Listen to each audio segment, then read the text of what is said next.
¿Qué tal, amigos? Muy bienvenidos un día más a Con Ánimo de Lucro. Ya lo saben, un espacio de información y análisis económico de confianza, un oasis para la economía entendida desde el lado correcto de la historia, desde el lado de la defensa de la libertad, la prosperidad y el respeto a la búsqueda de la felicidad. No cambien de emisora, arrancamos y lo hacemos con los datos de hoy, los del paro. Y les anuncio que vamos a hablar de los datos del paro. Sin duda es uno de los datos económicos del día. Tenemos que analizarlo y hacerlo como hacemos siempre, tratando de descubrir la verdad detrás de esa realidad, de esa fachada, de ese trampantojo que nos intenta vender el Ejecutivo cada vez que tiene ocasión, sobre todo con este agregado, el del paro.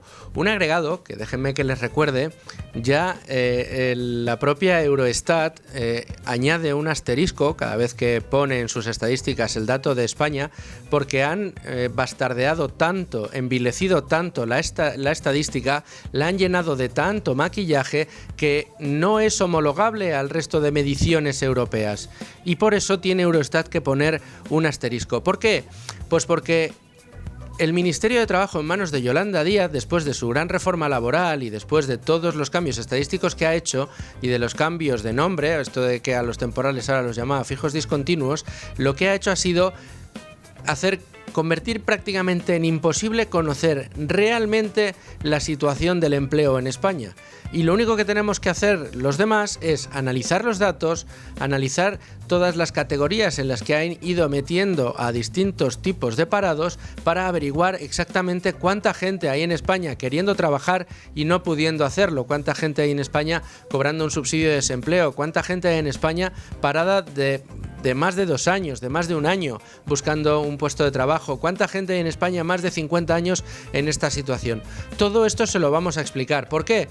Pues porque el gobierno sigue empeñado en decirnos que estamos en un momento de expansión económica. Falso. Que estamos en un momento de creación de empleo como si no hubiera un mañana. Falso. Hay estadísticas que ya indican cómo el número de parados en Europa tiene un componente español mayoritario. Y es que en Europa la tasa de paro más alta ya no la tiene Grecia, la tiene España. Y eso que tenemos que aguantar, que nuestros políticos nos estén diciendo todos los días que tenemos que estar muy agradecidos a su gestión porque está consiguiendo que el empleo sea cada vez mayor y de mejor calidad. Y dirán ustedes, o algunos de ustedes, pero no sea usted vinagre, don Luis Fernando, que es que es usted muy malo con el gobierno. Mire que no tenemos paro pues a unos niveles como los que hemos visto en el pasado, los que estamos mirando por el retrovisor. Hay mucha gente que todavía tiene empleo, las tasas de paro han bajado del 25%. Hombre, tener un cuarto de la población en paro ya me parece un drama. Tener un 11% es un paro absolutamente insoportable, que es la tasa de paro que tenemos como para presumir de un 25%, ¿no? Pero es que un 11% sigue siendo insoportable. Y es un 11% teniendo en cuenta todo el maquillaje estadístico del Ejecutivo. Hoy se lo vamos a descifrar, se lo vamos a explicar clarito y le vamos a decir por qué lo que ha introducido este gobierno como variable de la que presume es una precariedad laboral insoportable para buena parte de la población activa, para buena parte de los ocupados. Les doy un dato, les avanzo un asunto fundamental.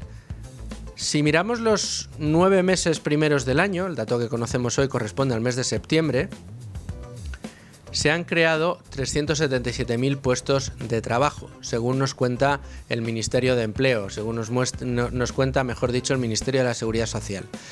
Esto sería algo de celebrar. ¿Saben ustedes cuántos contratos han sido necesarios firmar durante estos 9 meses para que pueda ser realidad, hacerse realidad esa creación de empleo de 377.000 puestos de trabajo? 11,4 millones. 11,4 millones de contratos para mantener en estos 9 meses unos 377.000 puestos de trabajo. Si hacen ustedes la división, les sale que cada uno de estos nuevos puestos de trabajo, para mantenerse, han tenido que firmar, cada uno de estos empleados, al menos 3 contratos cada mes para mantener su puesto de trabajo. ¿A ustedes esto les parece que es un trabajo de calidad, que nos permite hacer planes a futuro y que nos permite tener una vida plena y tomar decisiones como poder hipotecarnos, como le gusta decir al ministro de Economía Carlos Cuerpo? ¿O a ustedes les parece que esto es una precarización brutal del trabajo?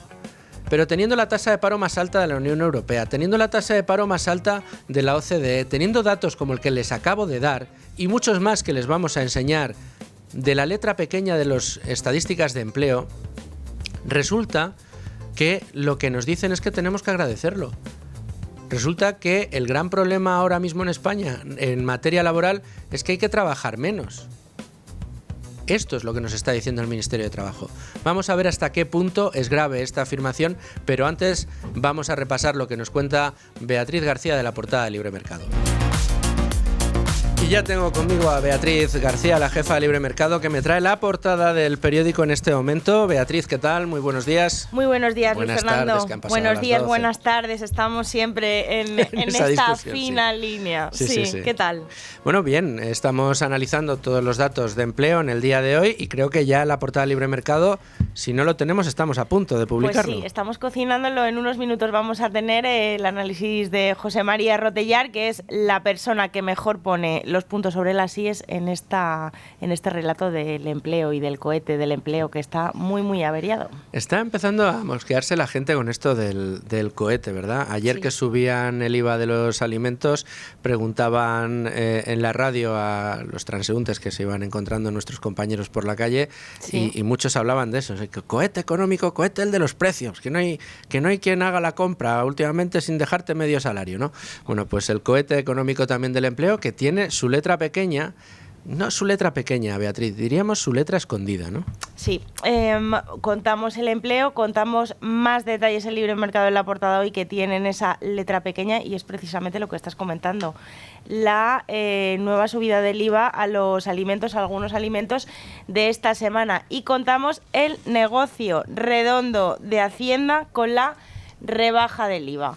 ¿Qué ha pasado con María Jesús Montero? ¿Qué nos está queriendo vender? Bueno, pues acabamos de conocer también estos días los datos de recaudación de agosto. ¿Qué ha pasado en agosto con la recaudación?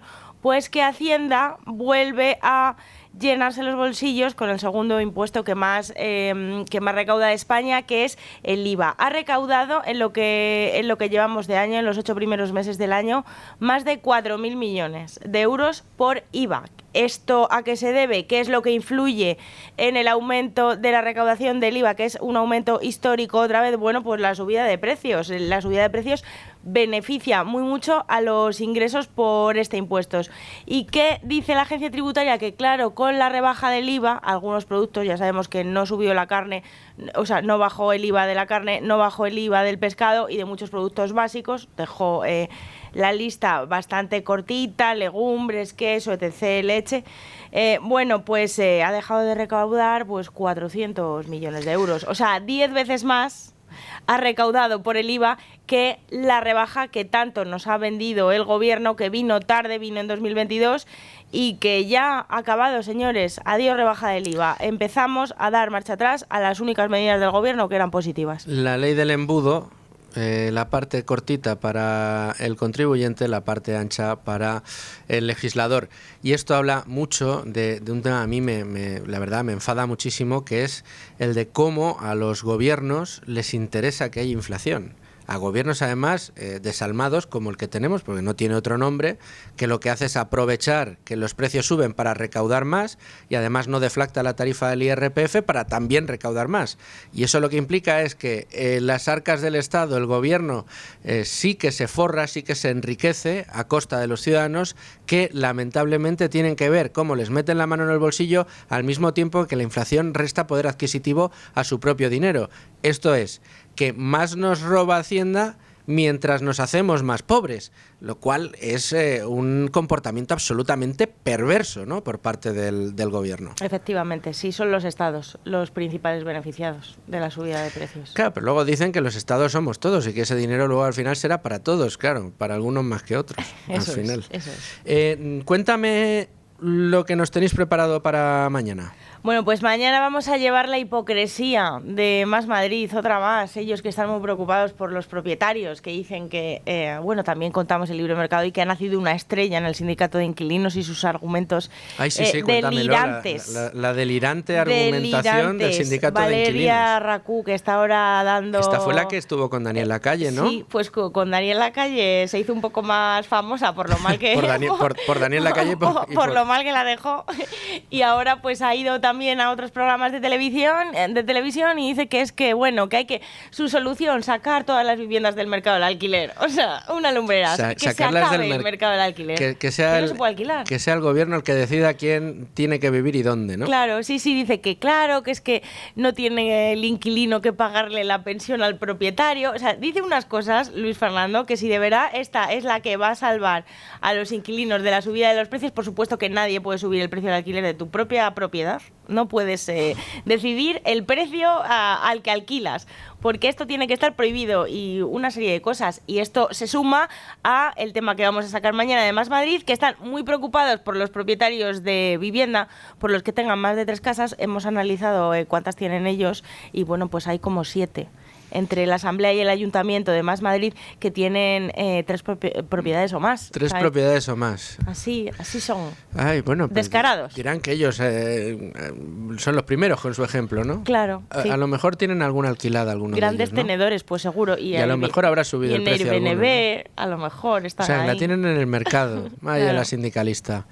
Vaya a consumar. Beatriz García, muchísimas gracias por traernos. Mañana más y mejor. Adiós.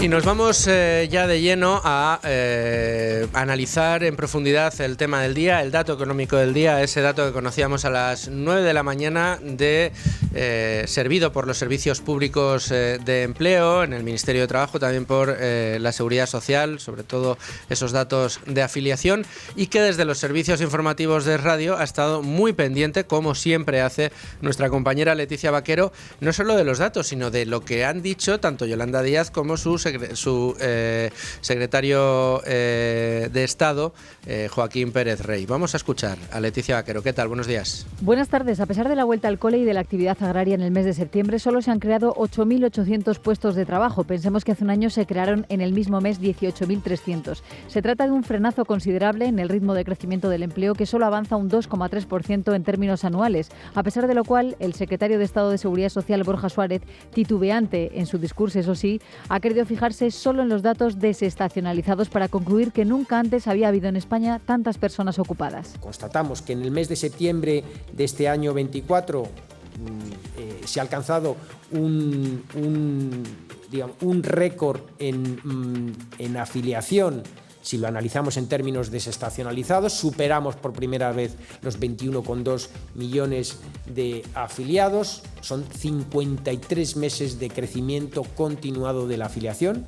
El problema es que el mercado de trabajo sigue sujeto a la estacionalidad y a la temporalidad en la relación contractual a pesar del cambio de denominación. Hoy Borja Suárez ha insistido en recalcar que en septiembre se han firmado 620.000 contratos indefinidos, casi el triple respecto a septiembre de 2019, antes de la reforma laboral, pero solo el 41% de estos contratos realizados lo son a tiempo completo. Mientras tanto, los datos de paro son ligeramente mejores, puesto que aunque suben 3.100 personas, lo hace menos que otros años. Se trata de la menor subida desde 2007. Desciende el paro en los sectores de construcción, agricultura e industria, pero aumenta en servicios, mientras que el colectivo sin empleo anterior es el que más aumenta, sobre todo jóvenes, y esto alivia al secretario de Estado de Empleo, Joaquín Pérez Rey. El hecho de que el paro registrado haya subido de manera tan ligera y lo haya hecho además centrándose exclusivamente en personas que no tenían empleo anterior, es decir, que no han perdido su trabajo, nos demuestra que la reforma laboral está conteniendo algunos de los efectos estacionales de nuestro mercado de trabajo. Todo hace que el número de parados registrados se sitúe en los 2.575.000, aunque hay que recordar que, como es habitual, el Gobierno no ha sumado ni los 8.400 afectados por ERTES ni a los fijos discontinuos inactivos, por lo que la cifra real podría llegar a los 3,7 millones según la Unión Sindical Obrera.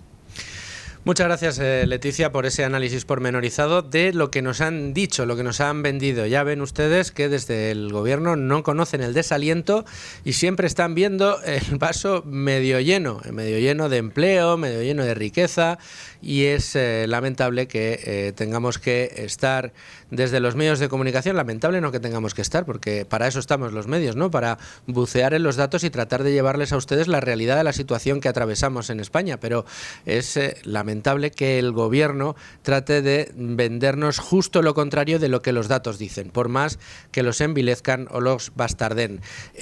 Rubén Folguera, ¿qué tal? ¿Cómo estás? Buenas tardes. Muy buenas tardes. Antes le he dado los buenos días a Leticia, pues sabemos que a partir de las 12, buenas tardes. Así que, como aquí somos muy obedientes con la radio y con los podcasts, damos las buenas tardes, porque estamos en directo.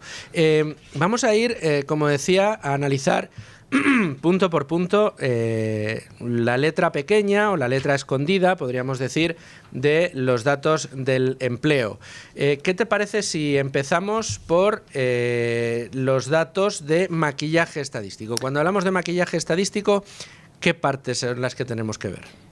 Como bien decía Leticia Vaquero anteriormente, por un lado, el sindicato USO calcula que no se han sumado los afectados por ERTE, que superan los 8.000, y tampoco los fijos discontinuos, que superan los 750.000 prácticamente. Y por tanto, la suma total sería de unos 3,7 millones de personas que ahora mismo están que no están ocupadas, aunque sean activos, y que, digamos, es un dato corregido y bastante superior al que publica cada trimestre el INE, en función de los datos que, lógicamente, da el Ministerio de Trabajo y la Seguridad Social. Bueno, unos datos que, o sea, estamos hablando de que hay como 3,7 millones de personas que quieren trabajar y no pueden, pero sin embargo los datos estadísticos de la señora Yolanda Díaz dicen que el número total de parados se sitúa en 2.575.000, no en 3.700.000. Eso es, o sea que hay más de 1 millón de personas que no contabilizan las estadísticas oficiales, por decirlo así. Y luego, con relación a los datos que publicaba hoy tanto la Seguridad Social como el Ministerio de Trabajo, hay que ver, por ejemplo, sobre todo tener en cuenta que este aumento del desempleo lo que refleja es el fin de la temporada estival, porque siempre en verano, pues lógicamente, se da un descenso del número de desempleados, básicamente por la estacionalidad de la economía, y al final, como sabemos, la economía española se basa en gran parte, o principalmente, en el turismo, y por tanto siempre en septiembre y agosto también lo que sucede es que aumentan los desempleados. Y sobre todo hay que tener también en cuenta, porque esto, digamos, podría ser cogido como, bueno, pues es un efecto estacional. No solo eso, porque la variación interanual del número de parados entre septiembre del 23 y el 24 es la peor de los últimos 10 años, exceptuando, lógicamente, el periodo 19-20 por el tema de la pandemia. Y esto lo que nos dice es que el mercado de trabajo se está enfriando y está perdiendo dinamismo. Eso es la tendencia que apunta el mercado de trabajo y que es una tendencia que no quiere ver o no nos quiere contar nunca el gobierno. ¿Qué pasa con la contratación indefinida? Porque esto es uno de los grandes banderas, de los grandes caballos de batalla que ha tomado el gobierno, decirnos que está consiguiendo un empleo muy estable y muy de mucha calidad para los ciudadanos españoles. Pues sí, la contratación indefinida se frena en este mes de septiembre y se ha registrado más de 600.000 contratos indefinidos, que suponen el 43,81% del total, lo cual implica un descenso de 4.100 respecto del año anterior, de septiembre del 23. O sea, para mantener cada puesto de trabajo sigue haciendo falta la firma de cientos de miles de contratos. Sí. Pero aún así lo que estamos observando es que este mes de septiembre se han firmado muchos menos contratos que en septiembre del año pasado. ¿Y esto en qué se traduce? Esto se traduce sobre todo en que, digamos, cada trabajador de contratos indefinidos ha tenido que firmar 30 al año, y lo cual implica, como bien decías anteriormente, 3,3 en un solo mes, o por cada mes, mejor dicho. Pero sobre todo es curioso ver que, vale, bien, más del 43% de los contratos son indefinidos, pero vayamos a ver cuáles son a tiempo completo. Pues supera por poco el 40%. Por tanto, más del casi el 60% son a tiempo parcial. de los contratos indefinidos. Y esto lo que habla es de nuevo de precariedad, de nuevo de falta de calidad en ese empleo. Uno de los problemas seculares de nuestra economía y de nuestro mercado laboral, demasiado intervenido y con demasiadas rigideces. Pero vamos ahora a los datos de la afiliación en la Seguridad Social. Rubén. Bien, la Seguridad Social ha publicado que se han alcanzado los 21.220.899 afiliados en el mes de septiembre, lo cual implica un aumento de más de 370.000 ocupados en lo que va de año. Y para conseguir esta cifra, como decíamos, ha sido necesario realizar más de 11 millones de contratos, 11,4 millones en concreto. Y esto nos refleja que cada mes los afiliados han tenido que, de media, firmar 3,3 contratos. Esto, sobre todo lo que nos dice, como decía en el sindicato Uso, es la alta temporalidad y además la cuestión del pluriempleo, que siempre tenemos aquí y que está incrementándose cada trimestre poco a poco. Y además también hay que tener en cuenta que en cuanto a la creación de empleo, digamos, es la menor en este mes de septiembre, en un mes de septiembre con respecto a los últimos 5 años, porque es la menor desde agosto del 19, con solo 8.800 empleos nuevos, y estos son datos de la Seguridad Social. La menor creación de empleo redunda en una mayor precariedad y en una menor productividad. Sí, porque más de 8 de cada 10 contratos son temporales, fijos discontinuos o a tiempo parcial, según los datos de la Seguridad Social. Y lo que comentabas de la productividad, lo que ha sucedido es que la productividad por empleado desde 2018 en España se ha reducido un 1,9% frente al incremento, digamos, de la Unión Europea, que ha sido del 1,2%. ¿Y esto en qué redunda también? En la pobreza, porque 2,4 millones de personas en estos momentos están trabajando, pero aún así están en riesgo de pobreza. En fin, Rubén, una serie de datos que la verdad hablan y mucho de cómo nos quieren vender un cohete averiado, y nunca mejor dicho, una economía que da muchos signos de agotamiento, entre ellos el del mercado laboral. Quien sigue muy de cerca estas estadísticas cada mes y así nos las ofrece es el sindicato Uso. Podemos hablar precisamente con uno de sus más ilustres miembros y además amigo de este programa, que es José Luis Fernández Santillana, a quien podemos escuchar ya. José Luis, ¿qué tal? Muy buenas tardes, bienvenido a Con Ánimo de Lucro. Hola, buenas tardes. José Luis, de nuevo habéis analizado los datos que ha ofrecido el Ministerio de Trabajo. Habéis tenido que tomaros la molestia de bucear en unos datos yo creo, y me atrevo a afirmar, que son deliberadamente tergiversados para tratar de mantener una narrativa de éxito en el mercado laboral, pero que en realidad debajo de ellos, debajo de ese manto, debajo de ese trampantojo, se encuentra una realidad muy distinta, ¿no? Que es la de un mercado laboral cada vez más ineficiente y un mercado laboral en el que esas ineficiencias se hacen cada vez más acentuadas. Sí, es decir, pues los datos están ahí y simplemente hay que verlos, ¿no? Otra cuestión es que el Ministerio habitualmente, como no le gusta dar malas noticias, lo que nos cuenta es una película, bueno, que tiene unos excesos de grandilocuencia que no es que conducen a nada. Si no hay un buen diagnóstico de la situación, si no sabes realmente qué enfermedad padeces, es muy difícil que te puedan curar, ¿no? Y este es el drama. Si tú vas a un médico porque te duele la rodilla y lo que le dices es que te duele la oreja, pues difícilmente vas a sanar, ¿no? Y este es el problema. Es decir, los datos de personas que se han inscrito en el Servicio Público de Empleo demandando un empleo, es decir, que no están trabajando, bueno, pues están por encima de los 3 millones. Si a eso le sumamos a aquellos que nunca se cuentan, que es la gente que está en ERTES, más los fijos discontinuos que han cesado en su actividad, pues te estás situando por encima de los 3,7 millones de personas que están inscritas, que no están trabajando. Aquí el problema de fondo es qué diferencia hay entre un parado registrado y una persona que no trabaja. Pues hombre, algún día a ver si el Ministerio es capaz de explicármelo, porque yo no lo entiendo, ¿no? Pero lo que me parece que es muy significativo es que lo que está pasando, y os oí ahora cuando estaba esperando, es que la actividad económica va decayendo, es decir, el mercado de trabajo se está enfriando y está en la situación real, por mucho que nos quieran contar, ¿no? Es decir, la seguridad social, bueno, si suben 8.000 personas al cabo de un mes, dice, oiga, pues ¿esto qué es? Lo que no te están diciendo es que el último día del mes de agosto, el último día del mes de septiembre, se dieron de baja a más de 147.000 personas. Wow. Oiga, esa es la estabilidad de nuestro mercado de trabajo, cuando en un día se dan de baja más de 147.000 personas, por no hablar de los viernes, ¿no? Los viernes al sol o los viernes que quieras, ¿no? Es decir, los viernes automáticamente se pone gente en la calle. Entonces, el problema de fondo es que, mire, puedes llamarlo fijos discontinuos, puede decir que la contratación indefinida ha aumentado. Yo todo eso se lo compro, pero lo que no me puede decir es dónde va a parar la gente que no sigue en su puesto de trabajo, ¿no? Si hacemos al mes 1.400.000 contratos, de los cuales 600.000 son indefinidos, ¿cómo es posible que el paro suba? Claro. ¿Dónde están? ¿Dónde están?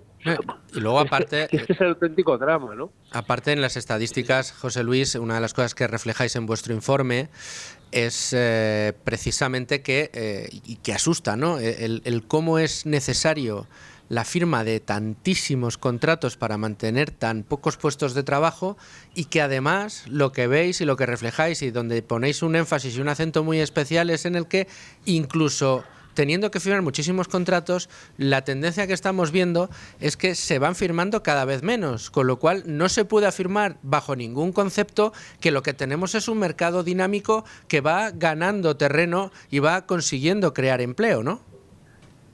Para nada, es decir, tenemos vamos, lo que está, el mercado nuestro, lo que está es llamarle enfriando, ralentizando, como quieras. Este mes han despuntado un poquito más los contratos que en el mes de agosto, pero todo está muy limitado por la propia estacionalidad de la actividad de este periodo estival. Entonces, mira, me da igual como los quieran llamar. Les puede llamar contratos indefinidos, les puede llamar contratos de fijo discontinuo, les puede llamar contratos indefinidos a tiempo parcial. Al final son contratos de temporada. Acaba la temporada y el trabajador se va a la calle. Lo que se está produciendo en España es que no hay creación neta de empleo. Eso es un caramelo que nos están vendiendo, y un caramelo que está muy desgastado. Y voy a dar dos datos que son muy significativos. Uno, el número de altas que ha habido el mes pasado en el Servicio Público de Empleo demandando la prestación por desempleo es más de 500.000 de personas. Oiga, ¿cómo es posible? Entonces, hombre, si ese número no se refleja en las estadísticas es porque sale otro cerca de 500.000 del mercado del Servicio Público de Empleo. Es decir, lo que se está produciendo en España es una auténtica rotación del empleo.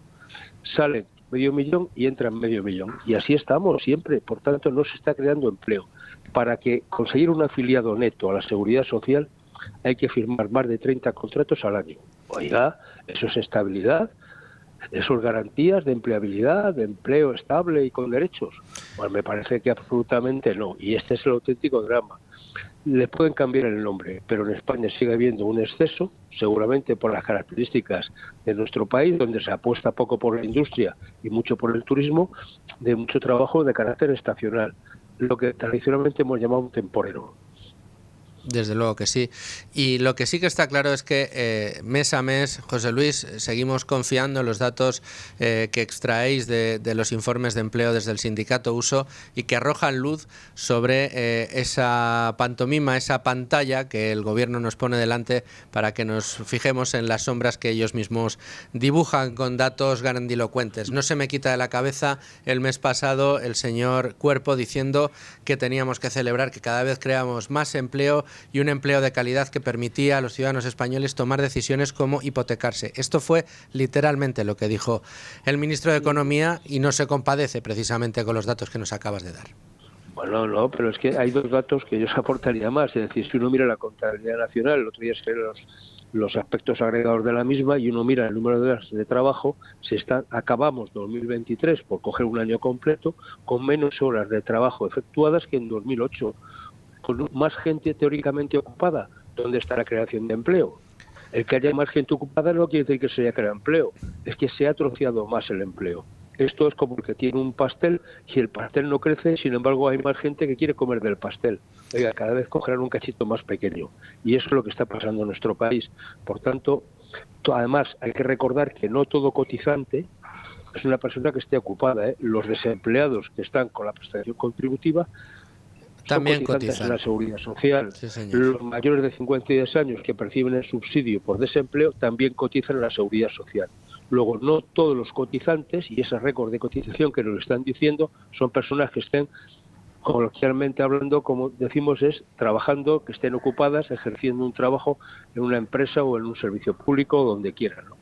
José Luis Fernández Santillana, del sindicato Uso, muchísimas gracias por entrar con nosotros en Con Ánimo de Lucro y aclararnos estos datos y arrojarnos luz sobre, insisto, estas estadísticas trucadas, directamente trucadas por parte del Ministerio de Empleo.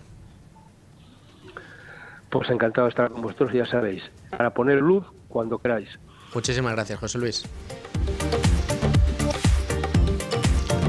Y después de hablar con José Luis Fernández Santillana, que nos explique ese informe que cada mes pues pone puntos sobre las IES en los informes de los servicios públicos de empleo, vamos con nuestro analista de cabecera en el día de hoy, que no es otro que el profesor de la Universidad de Málaga, amigo de este programa y miembro de la comunidad WLS Academy, LWS. Macho, me he equivocado con las siglas. Che Cabello, ¿cómo estás? Hola Luisfer, ¿qué tal? Muy buenas. Esto es por Finance. Esto es por decirlo de memoria. Locos de Wall Street es la comunidad original, amiga de esta casa y que tantas alegrías nos da precisamente por su divulgación en cultura financiera. Tú en este caso económica y además desde la Universidad de Málaga te agradecemos mucho que atiendas la llamada y que queríamos una lectura por tu parte de estos datos que estamos conociendo. El gobierno nos dice que cada día se crea más empleo. El gobierno nos dice que somos el país de la Unión Europea que más empleo crea. Sin embargo, lo que nos dice la estadística real es que 1 de cada 4 parados en Europa habla español. Y no porque lo haya aprendido, sino porque es nacional de nuestro país. Bueno, sí. A ver, este trilerismo del gobierno con el empleo es como su nombre indica, ¿no? ¿Dónde está la bolita? ¿Dónde está el empleo? ¿Dónde está el desempleo? No sabes por dónde te vienen los datos y al final lo que te hacen es intentar liarte de una manera con los números que tú no sepas realmente dónde estamos. Pero te digo también, Luisfer, que la mentira tiene las patas muy cortas y al final la gente lo nota y la gente lo sabe. Y la gente lo nota y lo sabe porque, bueno, si queremos analizar concretamente este mes, pues sí, ha habido menor creación de empleo, hay mayor temporalidad, cosa que es lo que ellos están luchando contra la temporalidad, y es justamente lo contrario. Normalmente, cuando los incentivos se sitúan de forma perversa, al final lo que está es siendo contraproducente con tu objetivo, y en este caso se cumple una vez más. La temporalidad es mayor, cada vez necesitamos contratos, mucho más número de contratos para crear un puesto de empleo, en fin. Pero el problema ya no te digo el de este mes. El problema, Luis, que yo veo, y es que se han cargado la posibilidad de que podamos comparar. ¿Por qué? Porque se han cargado las series estadísticas. Hemos roto con las definiciones que teníamos previamente, con lo cual ya no podemos decir que tenemos más paro o menos paro que antes. ¿Por qué? Pues porque es que estamos hablando peras con manzanas. Entonces estamos, como estabais comentando antes, ¿no? Estamos contabilizando personas que están en paro real como si estuvieran empleadas, estamos contabilizando personas que están en el tiempo parcial o fijos discontinuos o que están en formación, etcétera, etcétera, de tal manera que yo no soy capaz de decir si estamos mejor o estamos peor. Pero lo que sí es cierto es que los sueldos reales cada vez son menores. Es decir, hemos entrado claramente en una etapa de trabajador pobre. ¿Por qué? Pues porque, como bien decía este señor antes, estamos troceando el empleo. Estamos diciendo, a ver, donde había 3 puestos de trabajo, ahora hay 27. Y resulta que ahora cabemos a una novena parte. Bueno, pues, no, ¿qué ocurre? Que estoy trabajando, pero perdona, estoy ganando menos. Y llegamos a la incongruencia de decir que para mantener, pues eso, 370.000 empleos indefinidos, cada uno de esos empleos indefinidos se mantiene firmando 3 contratos indefinidos al mes. O sea, el nivel de indefinición del indefinido es indefinible ya, prácticamente.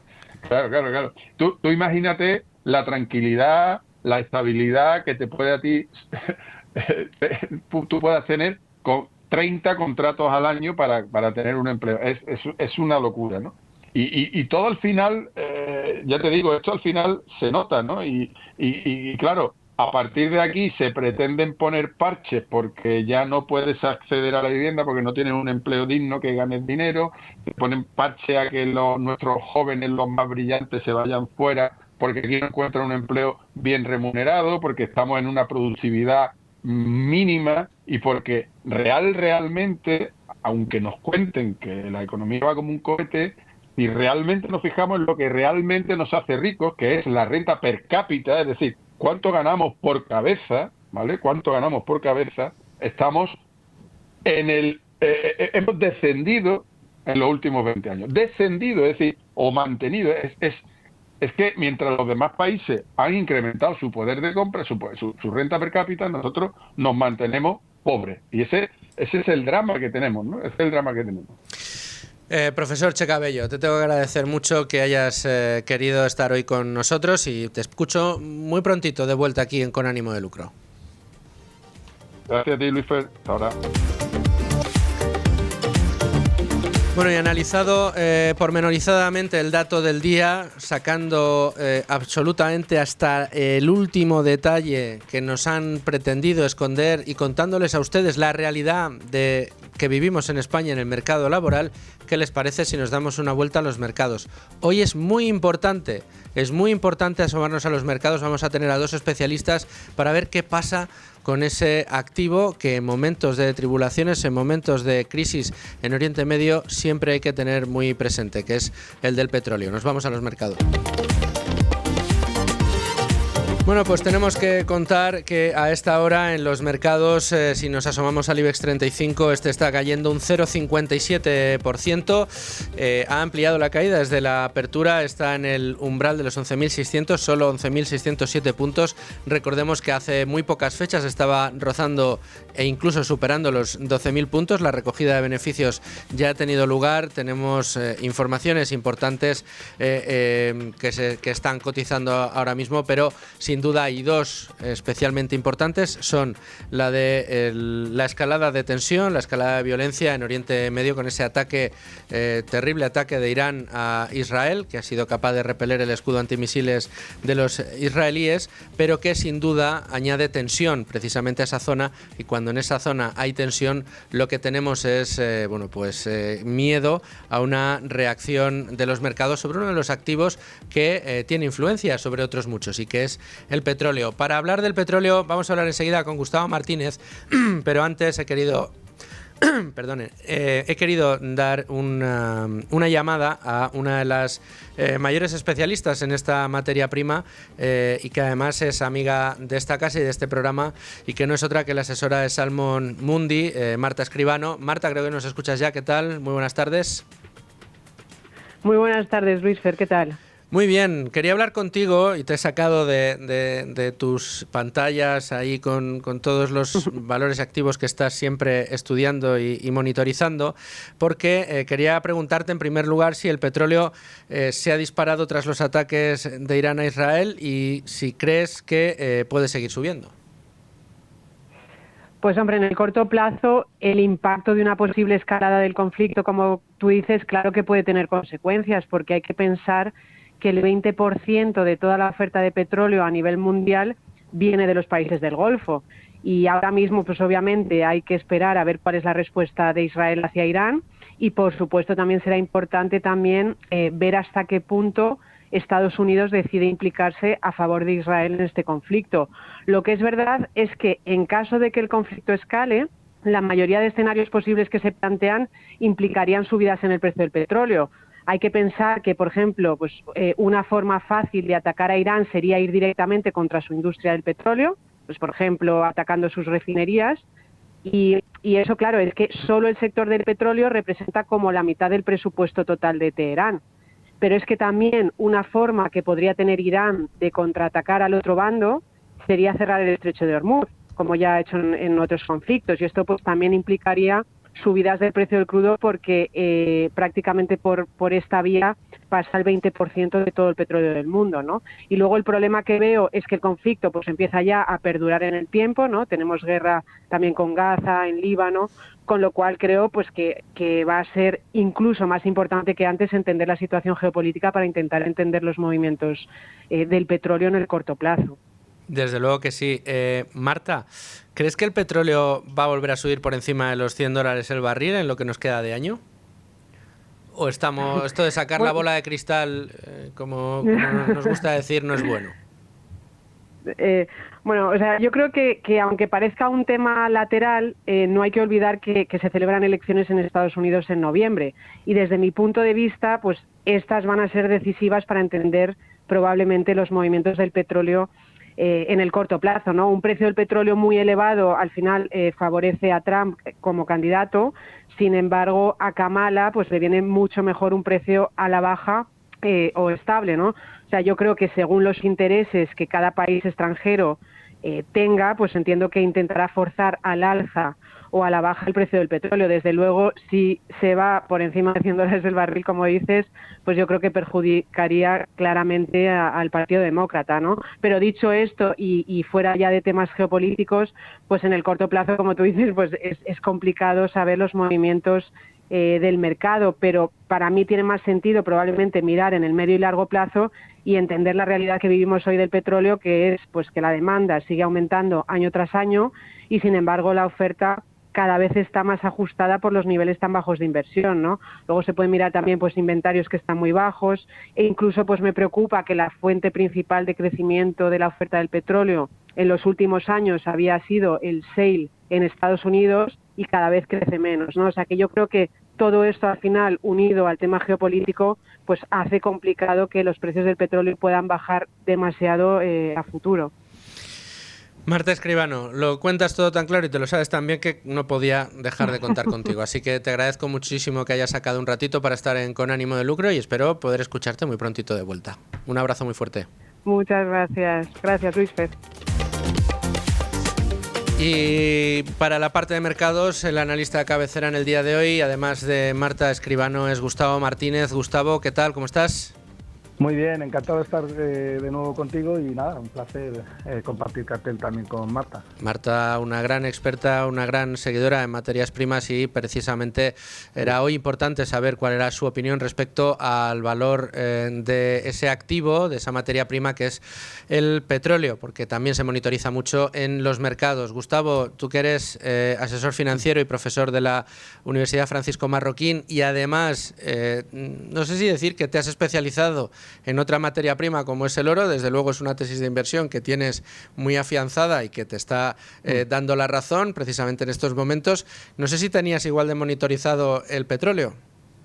Bueno, el petróleo es bastante más complicado, ¿no? Porque los factores que afectan a los componentes por el lado de la oferta y por el lado de la demanda son poco previsibles, ¿no? Aunque sí que es cierto que el que estamos viviendo ahora pues es clarísimo, ¿no? Todo lo que sean tensiones geopolíticas es potencial reducción de la oferta y por tanto precios al alza en el muy estricto corto plazo, pero hacer una cábala a más medio o largo plazo pues influyen demasiados factores que son bastante más incontrolables que los del oro, ¿no? Que al final la tesis de inversión del oro bueno, la pueden tener hasta un niño de 5 años, aunque luego es verdad que es más complejo y hay que profundizar, ¿no? Pero el petróleo influye en muchos más factores, aunque sí que es cierto que he escuchado un poquito a Marta y siempre hemos coincidido en todo lo que tiene que ver con las commodities y efectivamente a medio plazo, aunque por esto ya ha recibido alguna que otra crítica, no veo yo un barril del petróleo cotizando por debajo de $70-75 en absoluto, ¿no? Hay un problema añadido más allá del riesgo geopolítico que puede afectar de manera puntual a los hidrocarburos o en este caso al petróleo por digamos albergar esta zona del mundo, como decía Marta, un 20% de la oferta mundial del petróleo. Sí es cierto que en el tema de los hidrocarburos y en concreto del petróleo como activo financiero y también como materia prima para poder obtener energía o para permitir el refino y obtener hidrocarburos que haga que se muevan los coches, los aviones, los barcos, hay otro aspecto fundamental que en algunas ocasiones perdemos de vista y es el de cómo se ha estrangulado la oferta. Finalmente nos solemos fijar en la demanda y precisamente con las políticas, estas políticas woke que llevan tanto tiempo denostando a los hidrocarburos, nos podría llegar a dar la sensación o pensar que es mainstream, que la demanda de petróleo va a la baja, cuando es todo lo contrario. La demanda de petróleo continúa subiendo año a año y esto es una realidad que demuestran los datos. Sin embargo, ese castigo que ha habido por parte de algunos intereses supranacionales en contra de los combustibles fósiles y de los propios hidrocarburos ha hecho que la inversión se haya reducido de una manera drástica en este tipo de productos y en este tipo de industrias, y esto hace que cada vez haya menos oferta, con lo cual si la demanda sigue subiendo y la oferta se estrangula o se reduce, esto se traduce irremediablemente ¿en qué? En subidas de precios. Y esto es lo que es posible que veamos más si tenemos catalizadores como el que hemos vivido, ¿no? Sí, vamos, acabas de hacer una descripción brillante de la situación y además de la tesis que yo comparto. Es precisamente esa tesis. Cuando hablamos de petróleo, pues tenemos que entender, como de cualquier activo, ¿no? Pero tenemos que entender que hay que estudiar dos componentes por separado. La demanda y luego tenemos la oferta, ¿no? ¿Qué factores influyen en la demanda y qué factores influyen en la oferta? Como bien has dicho, los factores que influyen en la demanda, por mucho que se hable de que está habiendo un cambio en la demanda global, ¿no? La demanda de petróleo efectivamente puede disminuir en las próximas décadas en economías más desarrolladas que potencialmente invierten en energías renovables y vehículos eléctricos, pero la realidad es que en mercados emergentes como India, África, China, pues la demanda del petróleo no solamente va a seguir siendo la que es, sino que lo normal es que siga creciendo, ¿no? Y el mundo, pues dependiendo de la parte del ciclo económico en la que nos encontremos, necesita entre 90 y 110 millones de barriles de petróleo diarios para poder funcionar de una manera adecuada, ¿no? Teniendo en cuenta pues toda la industrialización que existe. Así que por el lado de la demanda, pues nos vamos a mover en ese rango, ¿no? Entre 90 y 110, dependiendo si estamos en un ciclo recesivo, en un ciclo más expansivo. Pero es que por el lado de la oferta, pues lo has dicho tú, ¿no, Luis? Pues la desinversión en combustibles fósiles, grandes fondos de inversión y muchos países que han comenzado a desinvertir en petróleo y en gas y están moviendo el capital hacia energías renovables, porque además no tienen incentivos en seguir metiendo dinero en CAPEX para los accionistas, que lo verían con malos ojos y prefieren que estas empresas, dado la enorme regulación que hay y el enorme ataque que hay hacia ellas, pues prefieren comprar o recomprar acciones, ¿no? O repartir ese capital en dividendos antes que meterse en jaleos que suponen, desde que tú inviertes en CAPEX de crecimiento en una compañía hasta que empiezas a producir, es que pasan 5 o 6 años, ¿no? O sea, si a todo esto le añades todas las energías, las nuevas ESG, la nueva regulación y la competencia que hay entre países, pues lo que puedes inferir es que la oferta se va a mantener constreñida durante un tiempo, ¿no? Entonces la conclusión, como bien has dicho, es menor oferta, mayor demanda. Lo normal es que el petróleo, además repuntes en la inflación, que es probable que veamos a futuro, y una masa monetaria que no deja de crecer, lo normal es que veamos el petróleo en $80. ¿Cuándo? Pues eso no lo podemos Eso ya es muy difícil de anticipar. Eso sería imposible, yo diría, ¿no? Más bien. Gustavo, otro asunto que yo quería tratar contigo, más allá del posible comportamiento o cómo debemos vigilar el precio del petróleo en estas jornadas en las que los riesgos geopolíticos se hacen especialmente notar en los mercados, casi te pediría que nos dieras unas normas de comportamiento o de aseo inversor, en este caso, para el pequeño inversor que nos pueda estar escuchando y que cuando llegan este tipo de noticias se pone nervioso y no sabe qué puede suceder en los mercados. Riesgos geopolíticos como los que estamos viviendo, ¿qué efecto pueden tener en los mercados y cuál debería ser la actitud que deberíamos tener los inversores ante ella? Bueno, en general, para hacer un poco el traslado del petróleo hacia los mercados financieros, en general el petróleo, siempre que ha habido tensiones geopolíticas en la zona de Oriente Medio, siempre ha subido, tanto en el conflicto que hubo en Estados Unidos con Irán en el año 2020, siguiendo por los ataques a las estaciones petroleras de Arabia Saudí. Como bien decía antes Marta, los objetivos, las petroleras iraníes son objetivo. La primavera árabe también el petróleo se llegó a disparar por encima de los 120, invasión de Kuwait. O sea, ahí siempre vamos a saber que el petróleo va a subir y eso pues tiene una repercusión en los mercados en el corto plazo. En general, para mí cualquier tipo de tensión geopolítica o acontecimiento político, siempre los mercados debe ser visto como una oportunidad de compra. Porque al final el status quo es que, al margen de que pueda haber tensiones en la oferta, tensiones de liquidez o demasiada huida del riesgo hacia la aversión por el riesgo, eso siempre produce una reversión en la media natural, ¿no? Porque el status quo es que terminen por solucionarse los conflictos, como hemos visto a lo largo de la historia, y después de un conflicto grave siempre vienen las mayores subidas de bolsa, ¿no?, que ha habido en la historia. Por tanto, la volatilidad en los mercados es inherente, ¿no? Ya venga por el lado de las tensiones geopolíticas, que para mí siempre son oportunidades de compra, o venga por otros problemas, ¿no? Yo creo que el mercado donde debería de tener miedo es a lo que está pasando en general con la liquidez, ¿no? Y es que el mundo necesita de grandes dosis de inflación para poder seguir endeudándose y poder pagar esa deuda, ¿no?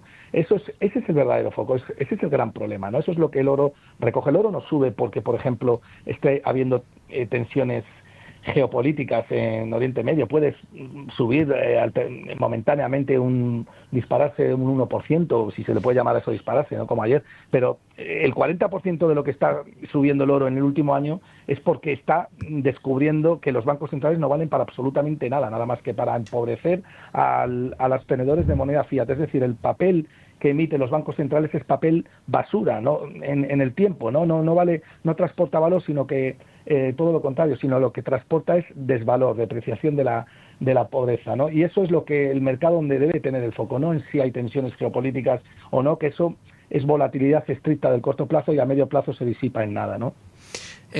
Hablabas de la liquidez que necesitan las economías, de esa liquidez que se ha traducido en una expansión de masa monetaria sin precedentes y que no se ha corregido por efecto de la subida de los tipos de interés de los bancos centrales. Y a los bancos centrales me remito. Una de las citas que están esperando hoy muchos analistas son las declaraciones con una nueva comparecencia de Luis de Guindos, vicepresidente del Banco Central Europeo, y otros miembros de la institución.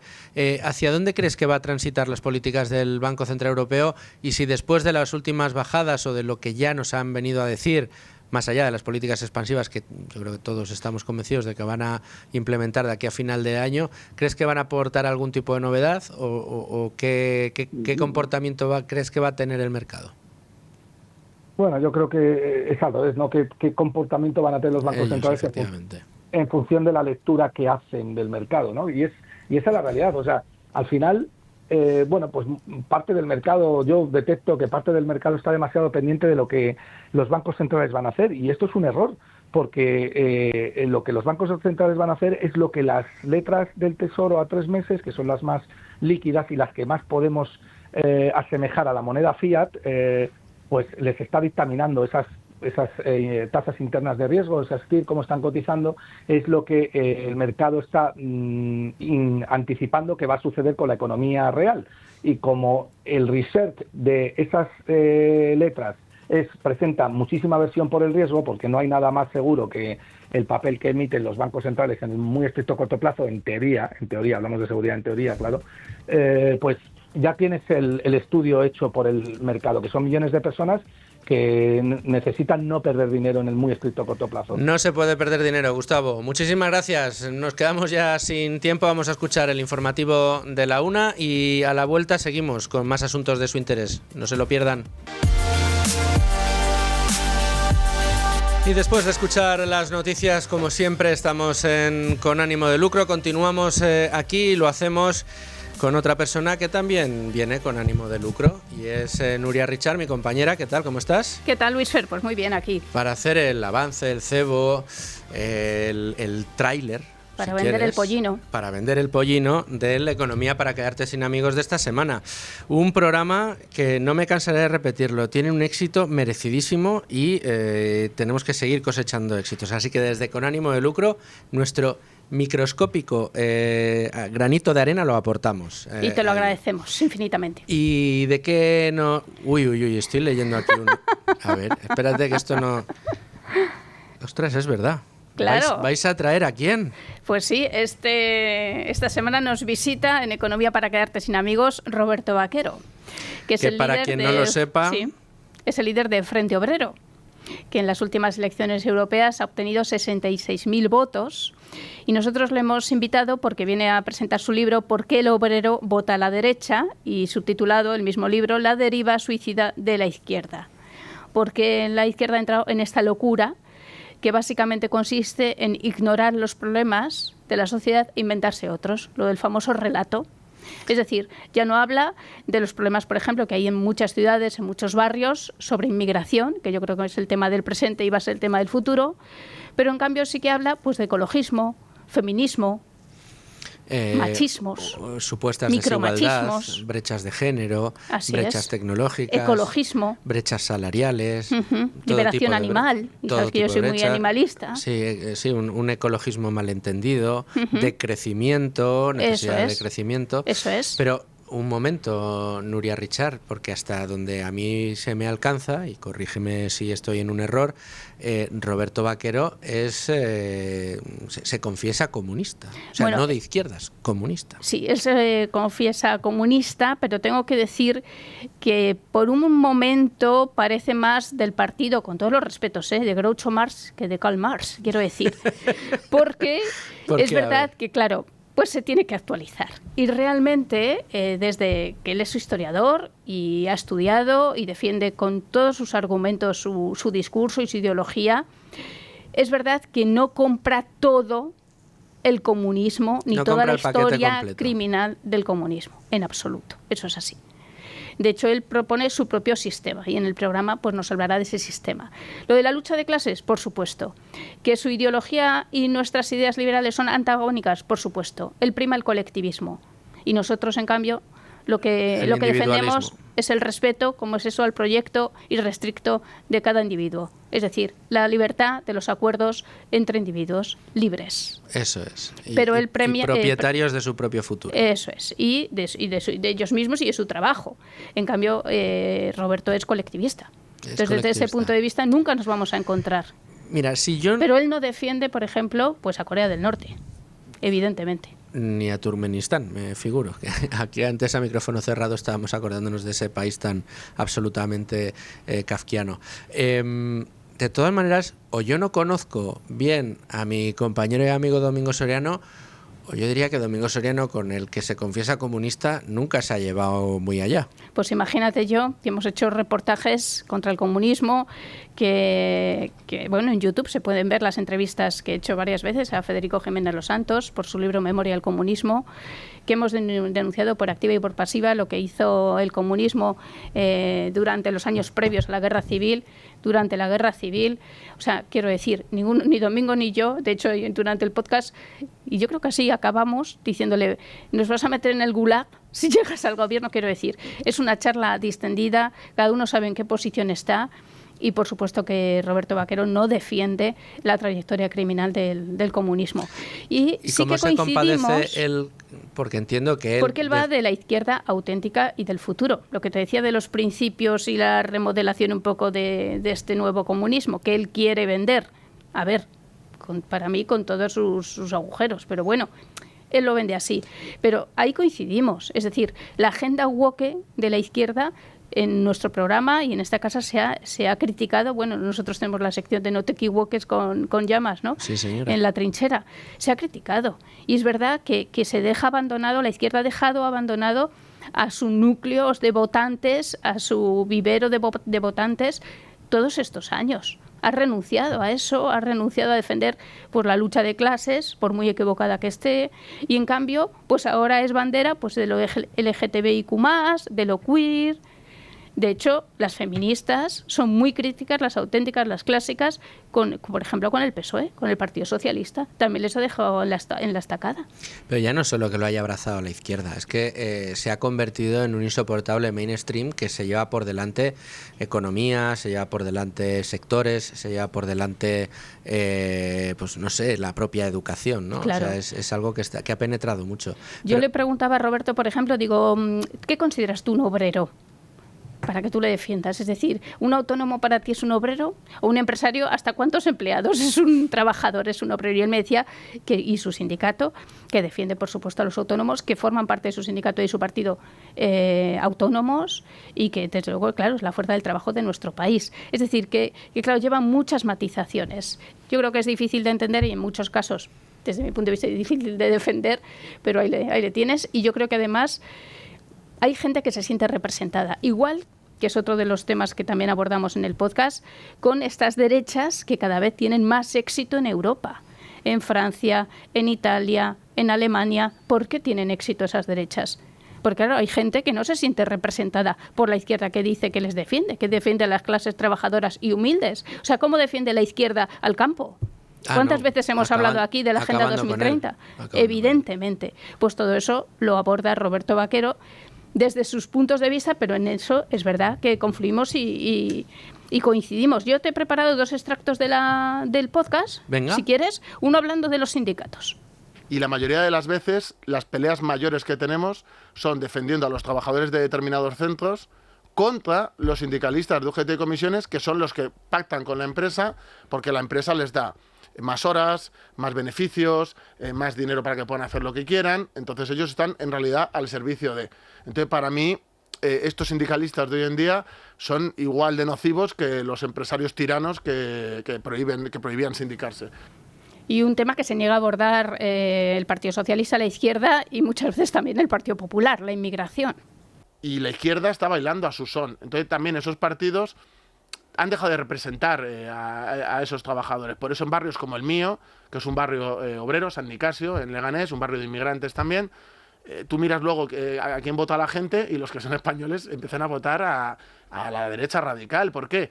Porque aunque yo creo que no van a solucionar el problema con sus medidas, porque no va a ser suficiente, pero sí hablan de sus problemas. Es decir, por lo menos hablan el mismo idioma que esos trabajadores, mientras Podemos de Leganés se dedica a hacer campañas para criminalizar al hombre blanco machista que en nuestros barrios oprime. Y claro, y luego tú vas a mi barrio y dices, vale, ¿quién pega a su mujer? Un señor que hace Ramadán. ¿Quién persigue a su hija, la obliga a vestirse de determinada manera? Un señor que tampoco es de aquí. ¿Quién acosa a las mujeres cuando salen a la calle? Unos chicos que van en patinete y que tampoco son de aquí. ¿Quiénes se dedican a robar aquí? Unos chicos... Claro, entonces al final... A ti te pueden contar el relato que quieran y te pueden hablar de cómo sufren y mira cómo vienen en patera. ¿Estás criminalizando a la inmigración? No, estoy criminalizando a cierto tipo de inmigración que no se... Bueno, a la masividad y al modelo. Y a cierta gente que se dedica a hacer ciertas cosas y que no trabajan, están 24/7 en el mismo parque, en el mismo bar, haciendo lo mismo. Y la gente dice, no, es que la policía es racista. No, es que igual que yo lo veo porque vivo ahí, los policías también lo ven y los trabajadores inmigrantes que sí que trabajan y que sí que quieren aportar también lo ven. No tiene pelos en la lengua. No, desde luego que no. Y además él, es verdad que no se muda a un chalet a Galapagar. Sí, efectivamente. Entonces, yo claro, creo... al final la gente agradece esto. La gente históricamente de izquierdas... No, y en barrios, este tipo de discursos. En barrios, el problema en es localidades lo que esconde, obreras, ¿no? Donde existen este tipo de problemas, claro, este tipo de discursos evidentemente calan y la honestidad a la hora de hablarlo también. Otra cosa es la congruencia entre los ideales y la realidad que esos ideales han significado durante tantos años. A mí lo que más me gusta de Roberto es que siempre quiere debatir. Ha debatido muchas veces con Juan Ramón Rayo, capitalismo, sí, comunismo, otra cosa es cómo acaba ese combate, pero realmente es una persona que quiere hablar, quiere estar en cualquier foro y la verdad que no es sectario, sobre todo porque él ha sufrido mucho la cancelación por parte de la izquierda. ¿Acabaremos en el Gulag? Pues yo creo que sí. Si llega un comunista, sí. En fin, esperemos que no pase nunca. Nuria Richard, muchísimas gracias y mucha suerte en economía para quedarte sin amigos. Y llegamos a nuestra esperada cita con los anticonsejos. Doy la bienvenida ya a Antón Díaz Tubet. ¿Cómo estás, Antón? Genial, muchas gracias. No, gracias a ti por estar con nosotros y por seguir trayéndonos anticonsejos. El de hoy, no sé si vamos a discutir, porque aquí nos traes uno que tiene mucho sentido, pero, ojo, yo también digo que hay que mirarlas. Hablamos de ventajas fiscales y hablamos de que el anticonsejo es no inviertas solo, y esta es la palabra que yo quiero enfatizar, solo en productos financieros por sus ventajas fiscales. Es decir, porque yo digo, hombre, yo me fijo en las ventajas fiscales y hay que tenerlas en cuenta, pero no únicamente invertir en un producto porque tenga ventajas fiscales. Esto es lo que quieres decir, ¿no? Correcto, las ventajas fiscales no son un objetivo de inversión, son una ventaja nada más. Entonces, no hay que poner el foco al 100% en el tipo de ventajas, sino realmente en la inversión y lo que cumple para ti, ¿no?, dentro de tus objetivos y tus finanzas personales. Claro, pero yo decía, aquí vamos a discutir un poco porque, oye, en la planificación, nosotros una de las cosas que siempre decimos es que es bueno tratar de año a año en hacerte tu planificación fiscal, pues ver un poco cuál es tu previsión de ingresos, tener más o menos claro cuando hagas la declaración de la renta hasta dónde te van a meter la mano en el bolsillo, si te va a tocar a devolver, entre otras cosas eso te permitiría la parte que ya sabes que te va a tocar pagar, pues puedes tenerla invertida para sacarle ese partido que comentábamos el otro día, que era importante tenerlo, y por lo que era importante conocer el salario bruto y no el neto en aquel anticonsejo, y hacer tu planificación para saber un poco cómo vas a ir ese año. Y dentro de esa planificación, oye, que tú tengas en cuenta o que conozcas bien cuáles son los productos financieros que tienes y las ventajas fiscales que puedan tener, esto también te ayuda a planificar. Se me ocurre en productos financieros que no pagan impuestos en el día a día, sino solamente cuando los vendes. Cuando vendes y te toca liquidar con esa regla FIFO, first in, first out, es decir, las primeras participaciones son las que primero pagan los impuestos, etcétera, etcétera, que esto ya es harina de otro costal y ya la trataremos, pero oye, pues fíjate, si yo este dinero sé que va a estar en mi poder durante los próximos 20 años y que no será hasta dentro de 20 años cuando empiece a pagar impuestos, pues está bien. También la fiscalidad de los propios productos, porque hay productos como los planes de pensiones que tienen sus ventajas fiscales y sus desventajas fiscales, porque al final tú en un fondo de inversión cuando lo retiras pagas por la parte que has ganado. En un plan de pensiones cuando lo retiras pagas por todo, o sea, el porcentaje que te vayan a aplicar te lo van a aplicar sobre la totalidad de lo que estás retirando, no solo sobre la parte del impuesto, de la rentabilidad que le has sacado. Pero dicho todo esto, que ha sido mi alegato, tú insistes en que mucho ojo con que se nos nuble la vista con las ventajas fiscales. Sí, porque no pueden ser un objetivo. Yo creo que en muchos casos en España esa falsa sensación de recuperación del dinero nos ha llevado, pues sobre todo con temas como los planes de pensiones, a meter un dinero que igual no debería estar en ese tipo de vehículo, ¿no? Entonces, esa sensación de, no, es que yo quiero que me salga la declaración de la renta a devolver o que me devuelvan este dinero y ya está invertido y ya lo utilizaré más adelante, pues igual no es lo más adecuado. Primero por lo que decías tú antes, porque lo que te están devolviendo ahora, luego te lo van a quitar aumentado. O sea, es decir, si tú has metido 1.000 euros y 30 años después tienes 3.000 por la rentabilidad que ha obtenido eso y te lo van a grabar como si fuesen rendimientos del trabajo, ¿no? No como lo que decías tú, ¿no? Que como una fiscalidad como puede ser la de los fondos de inversión, que es solo sobre la parte de la rentabilidad. Ahí te lo graban todo, porque realmente nunca pagaste impuestos por eso. Entonces, esa falsa sensación de rentabilidad inmediata, de es que me sale a devolver porque he metido lo máximo en el plan de pensiones, pues luego acuérdate que lo vas a pagar. No solo eso, Antón. Yo conozco verdaderos dramas, más dramas curiosos. Y esto yo estoy seguro que le pasa a muchísima gente y a muchísima gente que nos escucha.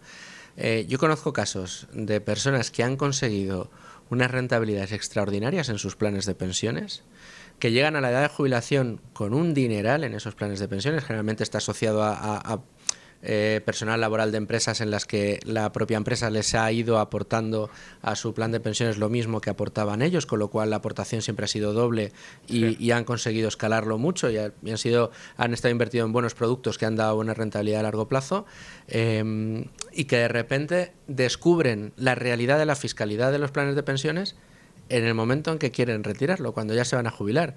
Además se jubilan frotándose las manos porque ven que hay ahí, 2 millones de euros, y de repente descubren que si lo sacan, 1 millón se queda en Hacienda. Es decir, que pierde la mitad del dinero que tiene ahí.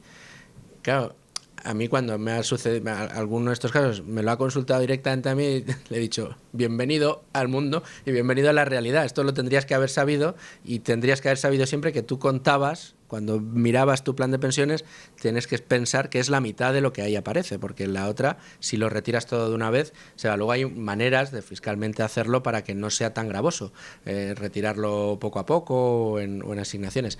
Pero es un verdadero drama, lo digo porque en este caso, donde la rentabilidad ha sido muy buena en el largo plazo, se convierte en una trampa de valor para el individuo, en este caso para el propietario de ese plan de pensiones, que se siente atrapado en una situación en la que no quiere tocar ese dinero, porque si lo toca se lo lleva Hacienda. Y es como, oye, pues que se lo lleve, si se lo iba a llevar, hubiera 50.000 euros, 20.000 o 2 millones, la mitad se lo va a quedar Hacienda. Bueno, pues disfruta de tu parte y ya está. Sí, pues imagínate ahora si la rentabilidad no ha sido buena. Claro, ese es el has problema. tenido un dineral ahí que has estado aportando durante 40 años, la rentabilidad no es buena y aún así de lo que te ha quedado te van a seguir quitando la mitad, ¿no? En muchos casos.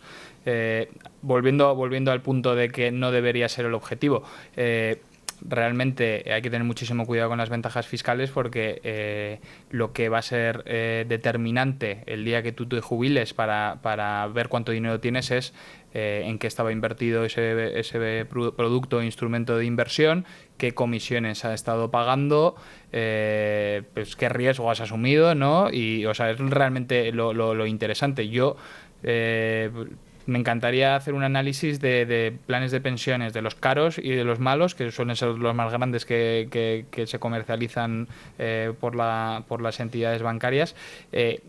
Toda esa ventaja fiscal que has ido recibiendo año a año, cada vez que has aportado, ¿qué ha supuesto a nivel de ahorro final para ti? Déjame que desarrolle un poco esto. Si tengo una ventaja fiscal, pero la rentabilidad es mala y la comisión es alta, ¿cuánto dinero tengo el día que me jubile versus no tener el ahorro fiscal inicial, pero tener una rentabilidad buena y haber sido muy eficiente en costes? ¿Cuánto dinero queda ahí?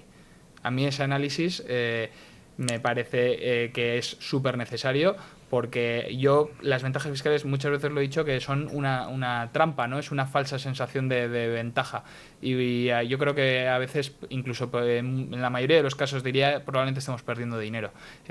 Pagar un 2% de comisión anual en un plan de pensiones durante 30 años es una barbaridad de dinero, es muchísimo más del 100% del patrimonio inicial que tú has ahorrado.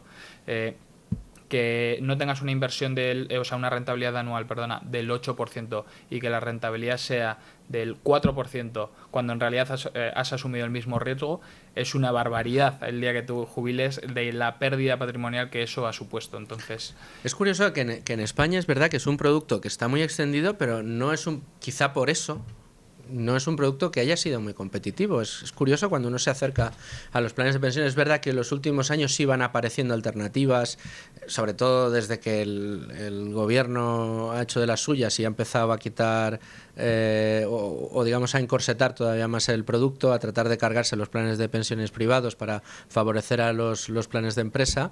Pero más allá de eso, en España es un producto que no es muy poco competitivo. El plan de pensiones, casi la única ventaja que yo le encuentro es que para aquellas personas que les cueste disciplinarse, es muy disciplinado, porque no lo puedes sacar. O sea, tú lo que vas metiendo ahí todos los meses, te olvidas, hasta que te jubilen no lo puedes sacar. Pero más allá de eso, más allá de una cuestión operativa, y que no deja de ser también una desventaja, porque si líquido el producto, no son productos eficientes, no son productos que vayan a darte una verdadera ventaja o digamos un plus de rentabilidad respecto a otros productos financieros que tenemos al alcance de la mano, que son infinitamente más baratos. Porque no lo han necesitado. Entonces, si no lo han necesitado, no lo han hecho. Hasta que no han entrado nuevos jugadores en el mercado que han ofrecido soluciones muy eficientes en comisiones, con un producto de inversión subyacente muy bueno, bien diversificado y tal, no se han tenido que mover. Al final, lo que te decía, por fijarnos en la ventaja fiscal y ese dinero que nos devuelven cada año en la declaración de la renta, nos hemos olvidado que esto es un producto de inversión y que deberíamos exigirle que cumpla bien su función como producto de inversión, independientemente de las ventajas fiscales. Y este anticonsejo aplica también a los fondos de inversión. Que un fondo de inversión sea traspasable es una gran ventaja fiscal, pero no te sirve de nada si estás pagando un 2% de comisión o la rentabilidad que tiene es inadecuada o es mala, ¿no? O ni siquiera supera su índice, cosa que pasa constantemente. Para eso, cómprate un ETF, no lo vendas nunca y haz tus aportaciones mensuales. Un fondo índice, un robo-advisor. O un robo-advisor y te quedas ahí y te va a ir mucho mejor. O sea, que lo puedas traspasar es que da igual. O sea, si te están quitando un 2% anual de comisiones, la traspasabilidad da igual. Vas a perder dinero. Es mejor no traspasar nunca. Incluso con un ETF que lo tendrías que vender y volver a comprar. Y un reportero de Morningstar hizo un análisis súper básico aritmético. Te decía, aunque tú vendas el ETF todos los años y vuelvas a comprar, si la comisión es 10 veces más baja que la de un fondo de inversión, que en muchos casos es así, porque los fondos que cobran el 2%, pues tienes lo mismo en un ETF con un 0,10% de comisión, da igual, acabas teniendo más dinero al final de un periodo largo. Entonces, claro, porque el interés compuesto te aplica esa parte que te estás ahorrando. Claro, te aplica todos los años, aunque tú pagues tus impuestos religiosamente todos los años por la plusvalía que te ha generado el ETF, como te estás ahorrando tanto en comisiones, para la misma rentabilidad acabas teniendo más dinero. Bueno, Antón, pues ahí queda un nuevo anticonsejo. Oye, van a empezar a salir fans de este espacio. Así que muchísimas gracias por traernos, insisto, un nuevo anticonsejo en esta semana. Te espero la que viene. Sí, por supuesto. ¿Traeremos algo más de macro o algo más de inversiones? Un poco de todo, ¿no? Yo creo que los anticonsejos vienen bien tanto en las inversiones como en el día a día. Pero siempre anticonsejos con ánimo de lucro. Eso es. Muchas gracias por estar con nosotros, Antón. Muchas gracias. Bueno, y nosotros con Antón Díez Tubet de Trade Republic vamos a llegar al final del programa de hoy. Les espero mañana.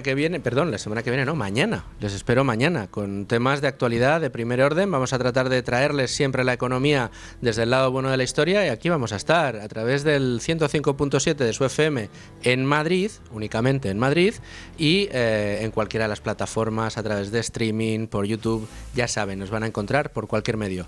Les espero hasta mañana. Sean muy felices. Con ánimo de lucro, con Luis Fernando Quintero.